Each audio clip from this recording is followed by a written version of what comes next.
अस्सलाम वालेकुम व्यूवर, उम्मीद है आप खैरियत से होंगे। स्टार्ट करने जा रहे हैं क्लास 8 साइंस यूनिट 3 में बायोटेक्नोलॉजी। क्लास 8 में हमारा ये लेक्चर नंबर 5 है।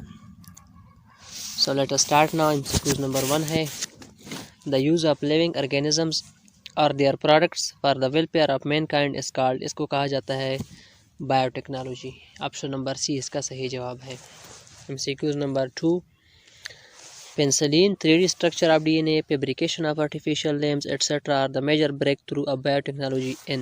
ये जितनी भी चीज़ें बयान की गई है, जितनी भी इन्वेंशंस है, पेंसिलिन है या 3D structure of DNA है या artificial limbs है, ये बायोटेक्नोलॉजी कहता है कि ब्रेक थ्रू है बायोटेक्नोलॉजी की। लेकिन किस सेंचुरी में? ये 20वीं सेंचुरी के ब्रेक थ्रू है। 28th सेंचुरी इसका सही जवाब है। Option number B. CQs number 3 है the name of first clone sheep is. जो पहली क्लोन शीप पैदा की गई थी उसका नाम क्या था? उसका नाम था डॉली। ऑप्शन नंबर सी इसका सही जवाब है, डॉली।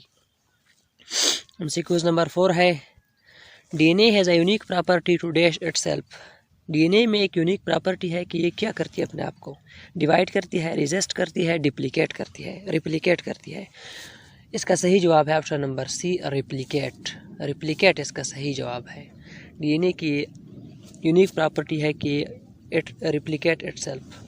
एमसीक्यूज नंबर 5 है DNA replication take place in the dash during cell division. DNA replication जो है ये किस चीज़ में होती है? सेल डिवीजन के दौरान। ये होती है न्यूक्लियस में। ऑप्शन नंबर सी इसका सही जवाब है, न्यूक्लियस। एमसीक्यूज नंबर 6 है bacteria contains dash which can be easily isolated and inserted into another bacterium. Bacteria में क्या पाया जाता है जो आइसोलेट और इंसर्ट किया जाता है दूसरे बैक्टीरियम में आसानी से? Plasmid, vector, both. प्लाज्मिड भी होता है, वेक्टर भी होता है, ये दोनों इनमें पाई जाती है, जिसकी वजह से ये इजीली दूसरे बैक्टीरियम में हम आइसोलेट या इंसर्ट कर सकते हैं। एमसीक्यूज नंबर 7 है dash act is a carrier of foreign gene. इसमें से कौन सा है जो फॉरेन जीन के तौर पर काम करता है? Gene, chromosome, plasmid. इसका सही जवाब है प्लाज्मिड। प्लाज्मिड जो है ये हमेशा एज ए फॉरेन जीन काम करता है। प्लाज्मिड इसका सही आंसर है। एमसीक्यूज नंबर 8 है the organism that consist a foreign gene in its cell is called dash organism. वो ऑर्गेनिज्म जो फॉरेन जीन रखता है अपने सेल में उसको हम कौन सा ऑर्गेनिज्म कहते हैं? उसको हम ट्रांसजेनिक ऑर्गेनिज्म कहते हैं। ऑप्शन नंबर बी इसका सही जवाब है। एमसीक्यूज नंबर 9 है the attached gene and plasmid DNA are collectively called dash. Attach gene जो होता है और प्लाज्मिड डीएनए जो होती है उसको कलेक्टिवली हम क्या कहते हैं? उसको हम रिकॉम्बिनेंट डीएनए कहते हैं। ऑप्शन नंबर सी इसका सही जवाब है, रिकॉम्बिनेंट डीएनए।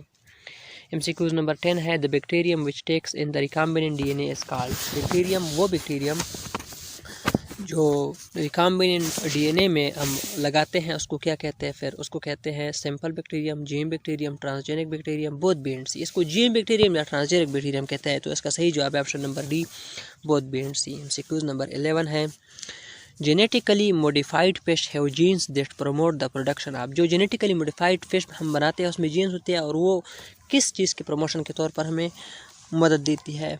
किस चीज़ की पैदावार के प्रमोशन में हमें मदद देती है? ग्रोथ हार्मोन होते हैं, आई हार्मोन होते हैं, कलर हार्मोन होते हैं, उसमें हम ग्रोथ हार्मोन्स होते हैं। ऑप्शन नंबर ए इसका सही जवाब है। Growth hormones modified, genetically modified fish में पाए जाते हैं, उसके जीन में पाए जाते हैं ग्रोथ हार्मोन्स। एमसीक्यूज 12 है micro organisms such as ring spot virus resistant.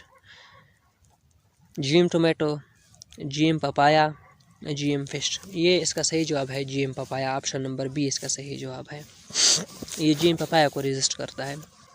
13 है transgenic cow produce more milk और milk with less dash. Transgenic cow जो होती है वो ज़्यादा दूध पैदा करती है या दूध पैदा करती है जो जिसमें कौन सी चीज़ जो है वो कम मिकदार में होती है? Lactose, cholesterol, both. इसका सही जवाब है बोथ। और लैक्टोज भी उसमें कम मिकदार में होती है दूध में, और कोलेस्ट्रॉल भी कम मिकदार में होती है। वो सेहत के लिए बहुत ज़्यादा बैलेंस और मुफीद होता है। 14 है weed killing chemical are known as. एक होता है वीट किलिंग केमिकल, एक होता है इंसेक्ट किलिंग केमिकल। तो वीट किलिंग केमिकल जो है एमसीक्यूज नंबर 14 है उसको हर्बिसाइड्स कहा जाता है, और 15 एमसीक्यूज है इंसेक्ट किलिंग केमिकल जो होते हैं उसको पेस्टिसाइड कहा जाता है हमेशा के लिए। एमसीक्यू 16 है यूज़फुल फॉर डायबिटिक्स। इसमें कौन सा जो है डायबिटिक्स के लिए यूज़फुल है? पेंसिलिन जो है ये डायबिटिक्स के लिए, ज़ियाबेटिस की बीमारी के लिए यूज़फुल है। MCQ number 17, dash are use as biopesticide and biofertiliser are being developing by using biotechnology technique. Microbes जो है ये मुफीद है। माइक्रोब इसका सही जवाब है option number C. MCQ number 17 का सही जवाब है ऑप्शन नंबर सी। 18 है,